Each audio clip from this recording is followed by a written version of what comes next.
guys, how are you? I was wiring up this engine today, and I thought I'd show you real quick just how I do it.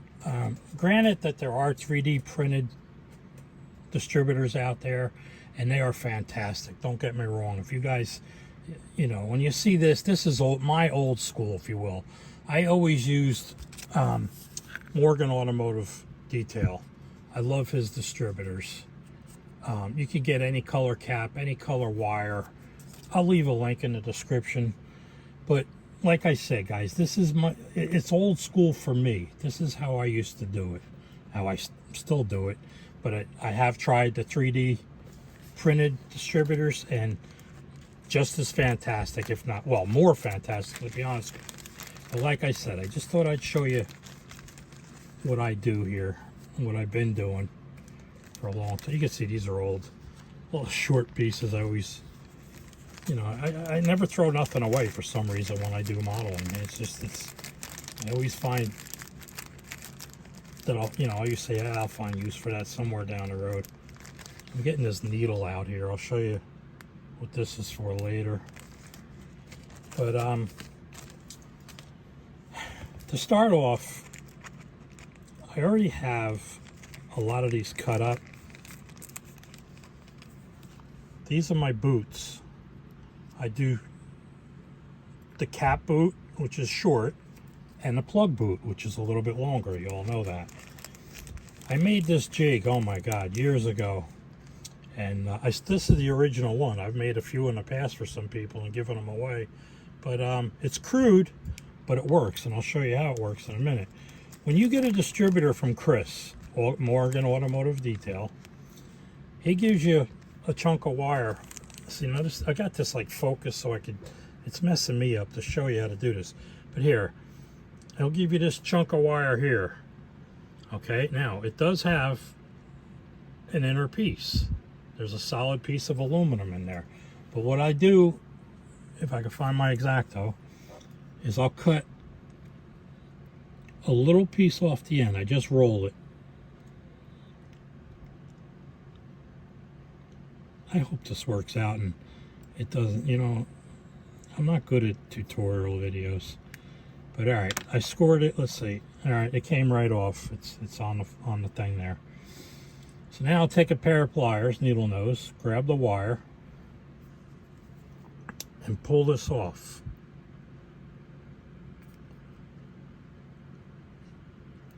See, just slide it right off. This is your boot material.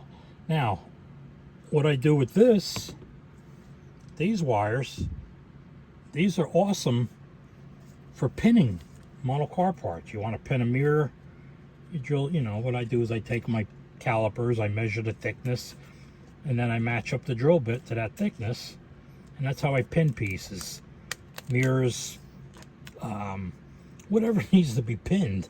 But see, I got a little collection of them going. I use these often. So I'll throw this off to the side. Now, let me get this out of the way. I got Mark's card up here. You guys, again, I'm still thinking about him all day, and I hope you guys are too. But anyway, get into this jig. I don't know, I hope you can see this. I have it marked distributor, which is the short one, and another line, which is, you can see it's well used. That's for the plug boot. Now, granted, these are 90-degree boots. They're not going to be 180, I should say. They're straight. They're not 45s. They're not angled. They're straight boots. But I'll just take this jig, take the wire that I just stripped out, and then, like, for this purpose, I'll just try to cut the same thing. Now, I'm not seeing this too well because usually I do this with my magnifier 2 inches away. But I'll just cut the boot, and yeah, okay, you're probably going to say, well, that mark that's an 1/8 inch thick. Well, you just kind of try to cut at the same spot each time. I'm not doing distributor right now. I'm just doing the plug boots. Just move it out of the way. Cut it again. but you get the gist of this. And is it 1/25th scale? I highly doubt it, but it's close enough. I mean, and then if you want to do the 45 or 90 degree boots, once you put these over the wire and you put them in place, you could bend it any way you want, and it'll look like 45s straight or 90s. But as you can see here, I'm actually going fast too. Usually don't go this quick.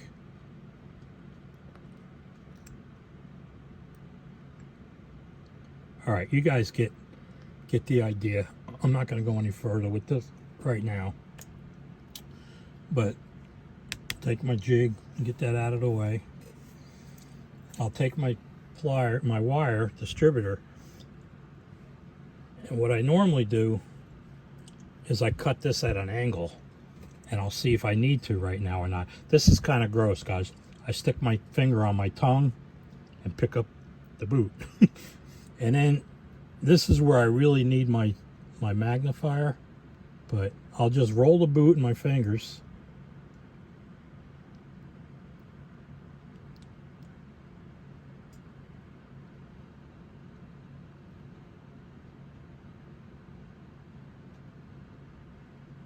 And once it's on, I kind of give it a little bend. That's not going anywhere. All right, guys, so since I just showed you that, let me cut the camera off for a minute. I'm going to redo the other 8, and then I'll give you another tip or two. I'll be back in a second, guys. Real quick, guys, let me show you what I use this needle for. I actually sent this to Model Building Corner, and I think he stuck himself with it unpackaging. But if you get that little crimp when you cut it, usually if you roll it in your finger like this a little bit, it comes right out. But if it don't, what I do is I'll put it on the end of this needle, if I could see it. Where am I here? Just like that. Can you see? Is it focusing? Come on now. Well, you just put it on the end of the needle and you twist it, and that just opens it up a little bit. All right, let me finish the rest of this distributor and I'll get back to you. I'll be right back. All right, guys, I finished putting all the boots on. I finished cutting up the rest of them, and here's my jig. I'll just put this off to the side. But you can see here, you cut the boots, put them in a baggie. This is all wire that I still have left that I haven't stripped yet from those distributors. I keep it all in one little bag. I keep it in my wire drawer on the bench there. The needle, you saw what I use this for. And I apologize to Joe again if he did stick himself. I probably should have gave him some kind of an item list and say, this is sharp, be careful. But anyway, I'm not going to do this whole thing because first of all, I don't have the valve covers on. And this is the Foose engine. And by the way, I had to put a aftermarket carb. This isn't the kit carb. I don't know why this ain't focusing here. What's going on? Come on. Anyway, I chucked up the other carburetor in one of my paint-loaded clips, and it went flying, and I wasn't even about to go looking for it, so I just stuck this carb on there. But if I had the valve covers, I would give you a quick idea how I wire stuff. But say I'm going to use this, and here's another thing I guess I could show you guys. If this is enough. If I take... See, it goes in and out here. I usually cross. I mean, I used to, believe it or not, I would wire these in the correct firing order. And then I'm like, why? It's not going to a museum. So, but what I usually do is cross the first 2 front ones, across the back ones. And that usually gives you enough of a thing there. You know, we're sorry about that, guys. Let me get this back to where it should be. That'll give you enough where it looks like it's, you know, you don't just do 4 on this side, 4 on that side. There's no firing order. It looks like that. But anyway, like I said, this is from, okay, this will end up on the other side. So I'll take this one and I'll bring this one over, and this one will be crossed. I'm sorry. Hang on a sec. I need my third eye here. Yeah, this one is going to get crossed to this side, this one this side, this one, this side, this one, this side, and now I have what appears to be a decent firing order. I mean, okay, it's I don't know if it'll run or not. I'm not sure the firing order of this motor. I used to know that by heart, but not no more. But anyway, let's use this wire now. So I would, and until everything is done, but granted, I'm going to probably cut that much off at least, right? So slide your boot beyond that part. Check your length one more time.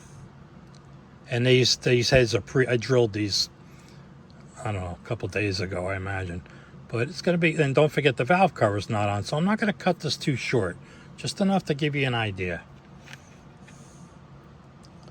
And then I'll cut the excess off to put back in the other bag later. Where was I here? This side. And then basically take your boot, bring it down a little bit.